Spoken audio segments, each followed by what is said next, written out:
Today, I'm going to go over some of the biggest lies I've heard in this Pokemon investing space.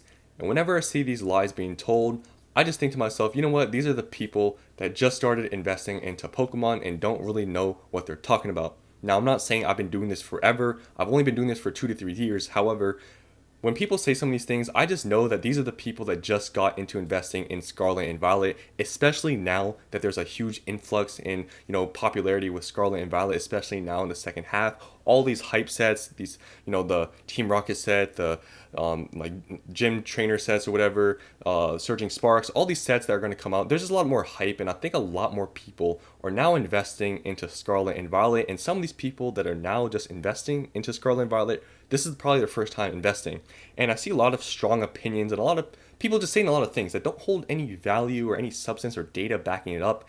And I don't want people out there to get misled and just read what these people say and just trust them, because I feel like a lot of it is misleading. So today I'm just going to go over some of these things that I've heard in this whole Pokemon investing space and give you my opinion on them. So the first lie that I've heard is that Pokemon investing is risky. Now, this is more towards just people that say that Pokemon investing is dumb or it's risky or whatever. Now, in my opinion, risky is very vague. But this is one question or one thing I'll say to those people that say it's risky.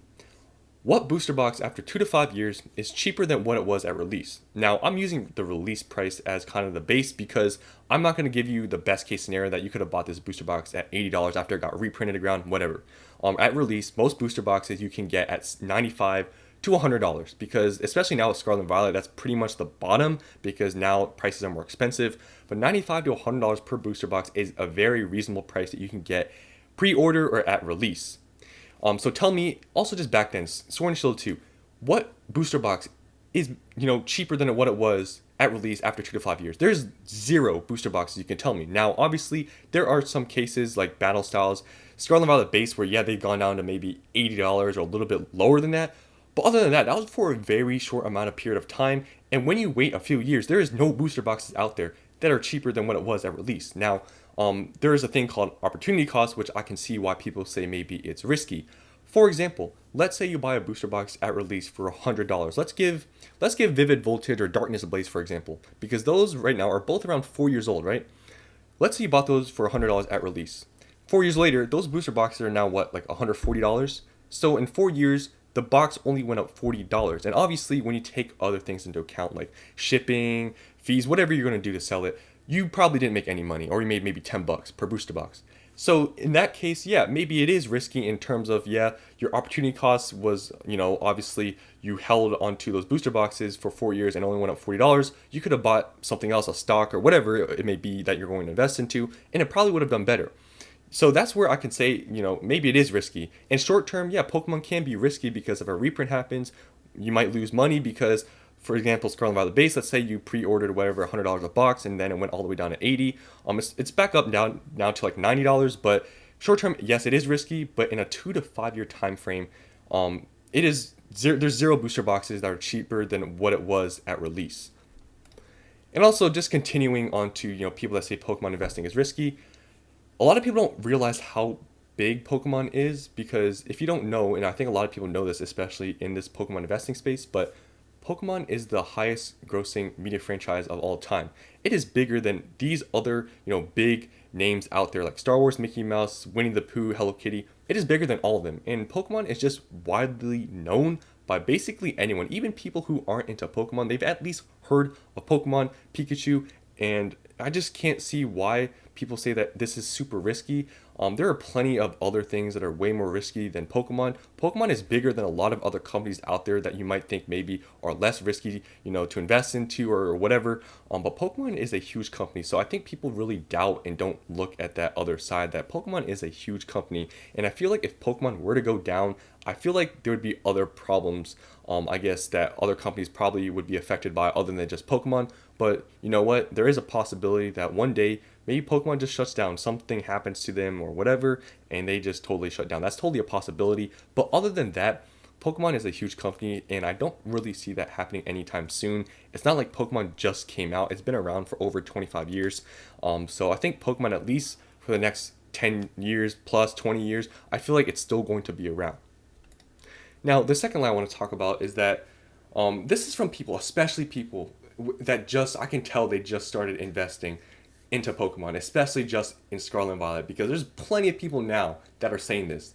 There's a ton of people. This is a huge thing I see people say. I just want to emphasize it. This is such a big lie that I just want to really talk about. That people are saying it is easier for $100 booster box to double in price than a $200 booster box. That is possibly the worst thing I've ever heard. It is so untrue.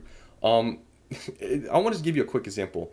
This has nothing to do with Pokemon, but just think about it this way. This is basically the way I see it, and it makes no sense. Let's say on the stock market, I'm not comparing Pokemon stocks, right? But this is just an example. Let's say you buy a stock, I don't know, just some random stock, for $100, and let's say you buy another stock for $1. You're saying that the stock that's only worth $1, it's easier for it to go up $2 than the stock that's $100 to go up to $200. That makes no sense because there's no data backing that. You're just looking at the numbers, but you have to look at other factors. And that's what people aren't looking at. When they're looking at some of these booster boxes and they're saying, oh, this is just because it's cheaper at $100, it's way easier to double. There's no substance to that because you're not looking at any data. You're not looking at demand supply. You're just looking at numbers straight. And when there's booster boxes out there, that are $100, some of them have been $100 for now a year or 2 years. And people that say this don't really see that, there's other components to just the price. There's, supply and demand. And, just like the thumbnail, you can see here, this is an example I pulled. Now, I am not saying Paradox Rift is a bad pickup whatsoever. A lot of people say this. It's underrated. Yes, it is. You can get these for $95. I know the market price here says $103, but to say just blanket statement that a $100 booster box is easier to go to $200 than $200 to $400 or whatever the case is, it's such a misleading thing to say. I can tell when people say this, they just think about it like, okay, $100, is lower. So 200, it shouldn't be that harder to hit. 200 is already kind of expensive, so 400 is totally out the question. That just holds no substance or data whatsoever. In Paradox Rift here, you can see for a whole year, it's been the same price. You could have gone it, like, obviously, it's a little bit more expensive than maybe it was, I don't know, a few months ago or whatever. But generally, this box has done nothing in a whole year. This got released, I think, like 10 months ago or something. It has done nothing. And Lost Origin, for example, you can see here, yes, it got reprinted, whatever, and it's up a lot. But even still, I just want to just show you guys this as a quick example of saying that just because a booster box is cheaper doesn't mean it's always going to perform better or double in price faster than a more expensive booster box. That is not the case at all. It is very well that Paradox Rift maybe, in a year from now will be more than Lost Origin in terms of percentage wise and how much it gains. It is possible. I'm not saying that. But just to have a blanket statement that a cheaper booster box is more likely to double than another one that's more expensive, that holds no water. So I just want to get that out the way because that is very misleading. And then the third lie that I've heard is that I'm going to hold this for 20 years. Every time I see anyone say this, I just know these people just started. I don't think people realize how long 20 years is, and just to say this is just so. You can say whatever you want, and I've said this before in my videos. I do not have any just hard stone timeline of how long I want to keep the stuff for because I don't want to be disappointed in myself by saying I wanted to hold it for 20 years, but then 3 years from now I sell it. I don't want to do that. I'm just kind of playing this by day, and whatever I feel, whatever I think is best for me in whatever time frame or whatever position I'm in, I'm going to make that decision.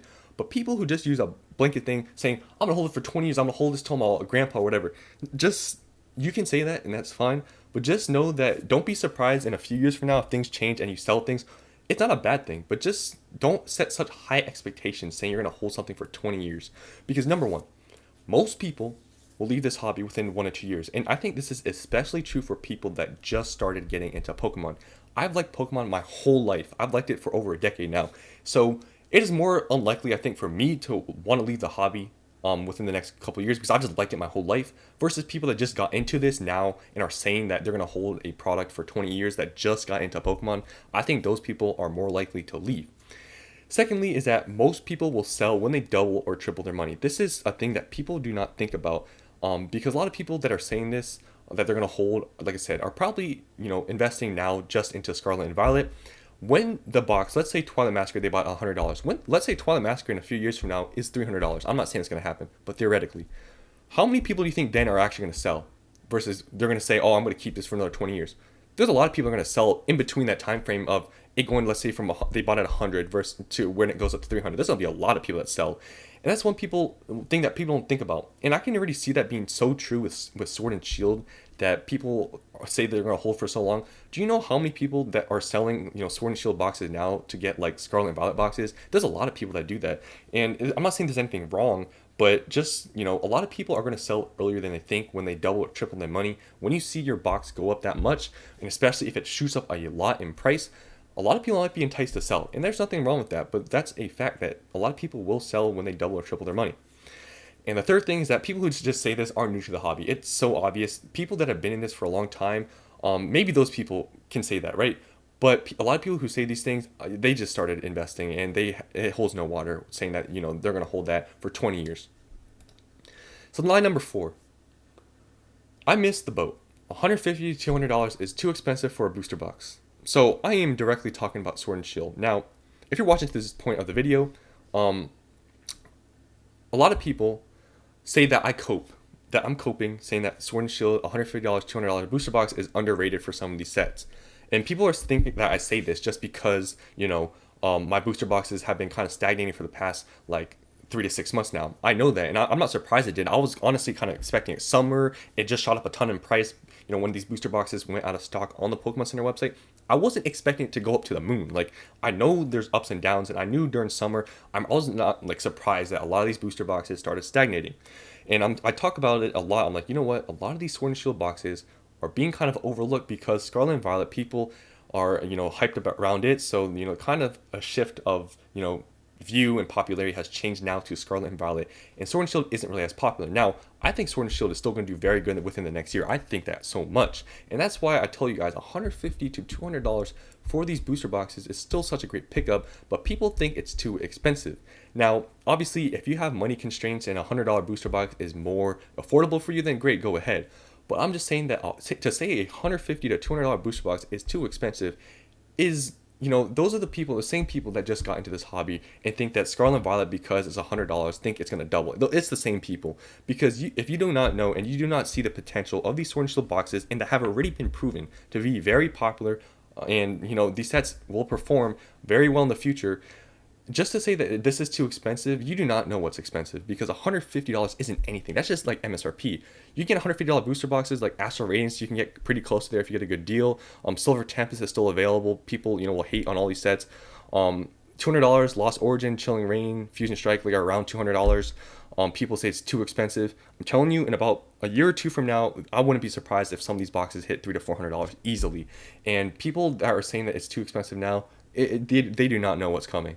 And I hope my channel's around in a year from now, and we can all just go back to this moment and be like, yeah, $200 is really nothing, because people will keep saying things are too expensive. Look at Evolving Skies.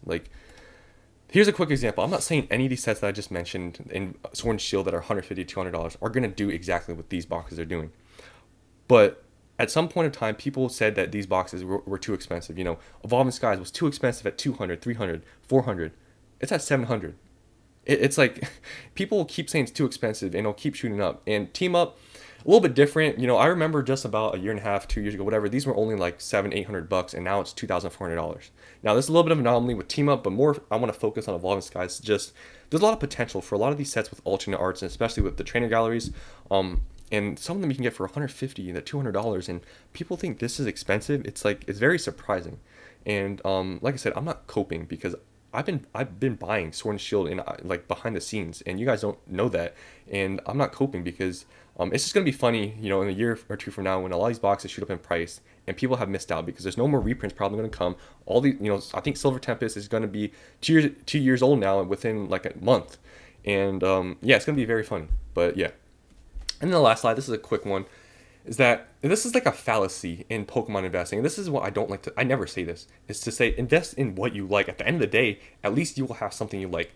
You're not investing if you're saying that, you're collecting. So separate collecting and investing. They are not the same, because people who are saying, yeah, just invest what you like. And even if it doesn't go up in a few years, at least you got, you like something. That you're not investing, you're collecting, because you're investing to make money. Like, people that say this, they're not investing. They're collecting, and that's perfectly fine. You can collect and you can invest. it is possible that what you're investing to and collecting is the same thing. For example, like I like holding booster boxes, I like having Lost Origin stuff. I think they're great investments, and I like collecting it. It's they kind of are like the same to me. But just to use that, that statement to say that I'm gonna buy this and I'm gonna invest into it, but if it doesn't do good, then at least I like it. I wouldn't really say that because it's just collecting at that point. So that's all I had to say. It's a longer video, like 15 minutes. So if you stay to the end of this video, a lot of the people actually in my last video did actually watch to the end. So in this time again, comment down below if you watch all the way to the end of this video that say what should I use for this time, because a lot of people actually watch the end, which I'm very surprised. Say Vapor Self is the worst this time, because last time I said Vapor Self is the best. Say in the comments Vapor Self is the worst if you watch all the way to the end. So thanks for watching this video, and I'll see you on the next one.